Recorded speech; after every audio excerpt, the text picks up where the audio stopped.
take your fiancé's arm, stay right where you're at, between those two benches. Yeah. All right, this is the big day, The moment has arrived.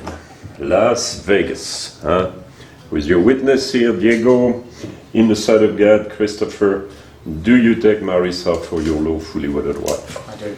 And do you promise to love her and to cherish her, forsaking all others, keep her only unto you as long as you both shall live? I do. And Marisa, do you take Christopher for your lawfully wedded husband? Yes, I do. And do you promise to love him and to cherish him and also forsaking all others, keep him only unto you as long as you both shall live? I do. All right, Good answer. Well, I'm sure you both plan to make your relationship very rewarding and fulfilling and successful and all these goodies for the rest of your lives. I mean, that's the idea. Right? Now, the good thing is, it was also God's idea. Marriage, best relationship we could ever enter into. So he gave it the potential, underlying potential, for most fulfillment of all relationships.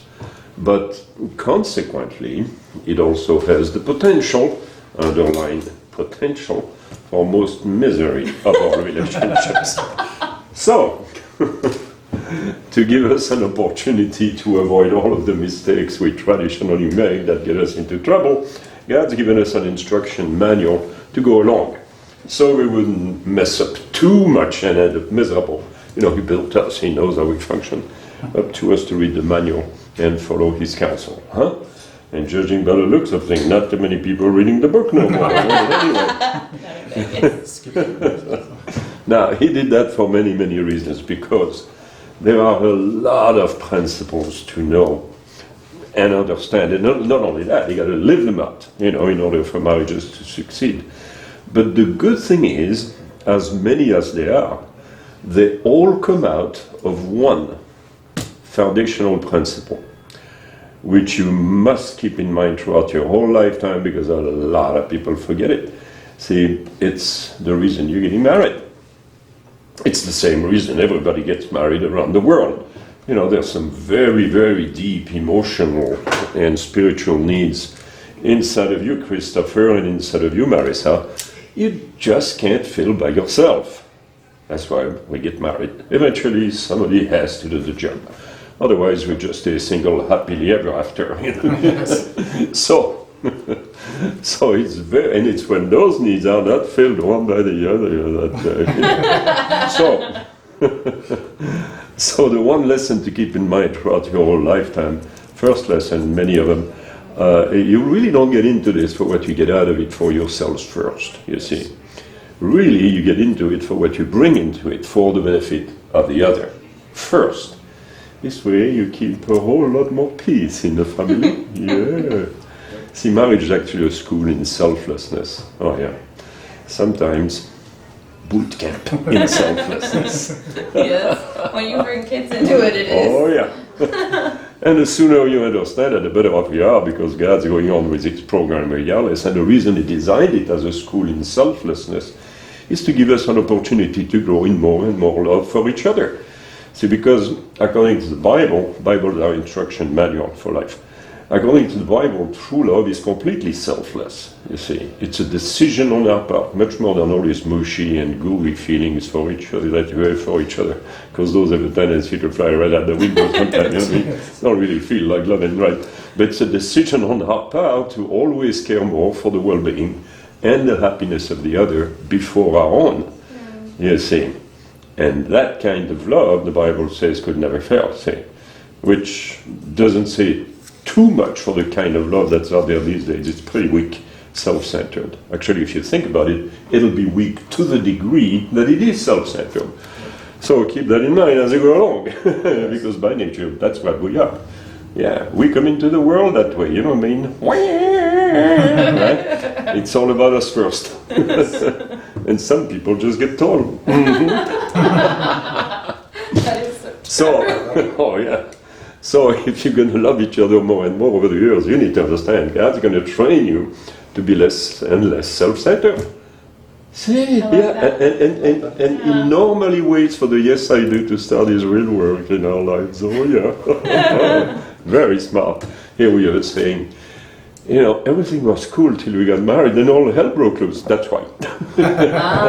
So you know, yeah, there's a lot of stuff to understand about marriage. Now, anyway, all these ups and downs, there's many of them.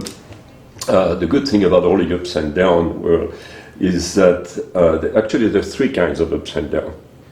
Yeah, right. First kind, up and down, up and down, up and down, up and down. You don't want those. Go find somebody else to be mushy with, and then the cycle starts all over again until you understand how it works. Some people never understand that. I see them coming back here all the time, and a 2, and a 3, and a 4, and a 5. I don't want to see you again, you know what I mean? Except for renewals. Renewals of vows. That's good for you, good for business, right? So first kind. Second kind, up and down, up and down, up and down, up and down, see? Yeah, we just tolerate each other, you know. Yeah, we just stay together because the kids kind of a thing, you know what I mean? There's something like that, yeah. Third kind of up and down, this one, up and down, up and down, up and down, up and down, It's getting better. Yeah, it keeps getting better and better and better, and that's the way God designed the marriage relationship. If we understand the context of that, It's still going to have some... Oh, it will always do. The thing is, they're designed to give us opportunity to make the marriage stronger and better, not weaker and worse. So very important to understand how that works, because a lot of folks don't, you know, they don't read the instruction manual anymore. Now, one of the most important needs that your soon-to-be wife has, Christopher, that you are to fill throughout her whole life, consistently, if not even her greatest need, according to the Bible, is for her to always stay completely safe, secure in and of your love. You must never give her an opportunity to even doubt it, okay? Many reasons throughout life, but also your wife blooms the best when she is loved the most, see? Yes. Yeah. So... You're gonna love me more than the kids. That's what she needs an overdose of love, comparatively. Yeah, and it's important to understand because, see, the needs are the same on both sides, but the way they differ is the intensity with which they have to be filled. I'm gonna show you love. Oh yeah, big difference between a male and a female, and there's some of these intensities on both sides at different points. So very important to know what they are, so you work on each other intelligently and keep each other happy. Now, love by nature cannot be seen at all, and unless it is demonstrated and expressed. And the easiest way to do that, Christopher, because there are some extremely difficult ways to demonstrate love, and that's why it's much more a decision than all this mushy stuff we talked about earlier. The easiest way is simply to tell your wife every day, not just once, how much you love her, how much she means to you, simple. And during the year, of course, you buy her gifts and flowers and jewelry and perfumes and surprise romantic candlelight dinners and walks on the beach and whatever it is that, you know. Yeah. And I noticed you decided to put your marriage exactly right between your 2 birthdays. Yeah. Right? Yeah. You'll remember? Yeah, so you remember, right? Yeah. Forget the birthday. And then Yeah, you can make up for it the next week. It's a combined present. Yeah, but that you do these gifts and stuff during the year, even if it's not a birthday. Big points for that. Yeah, especially when it's not a birthday. Yeah. So anyway, there's many principles to follow for marriages to succeed. Some much more profound than what I shared here, with much deeper ramifications. But it's really only when we walk in the ways that God has designed marriage to function that it will actually become what God designed it to be. What you want it to be, rich and rewarding experience gets better and better over the years instead of worse and worse. Yeah. See, you don't want that, and God doesn't want that either. So I encourage both of you to pray together and pray for each other and study your instruction manual for yourselves, the Bible. You'll never be sorry for that. Everything we need for life is in there, all of its facets. This one, the next. Too much religion out there, not enough of God. How about you face each other, and sir, would you please place the ring upon your fiancé's finger. And say, Marissa, I give you this ring. Marissa, I give you this ring. As a pledge. As a pledge. To my love and commitment. To my love and commitment. I take you to be my wife. I take you to be my wife. I promise to be your faithful husband. I promise to be your faithful husband.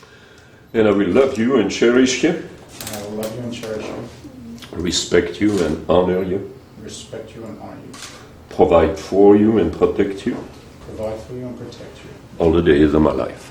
all the days of my life. All right, then, Marisa, please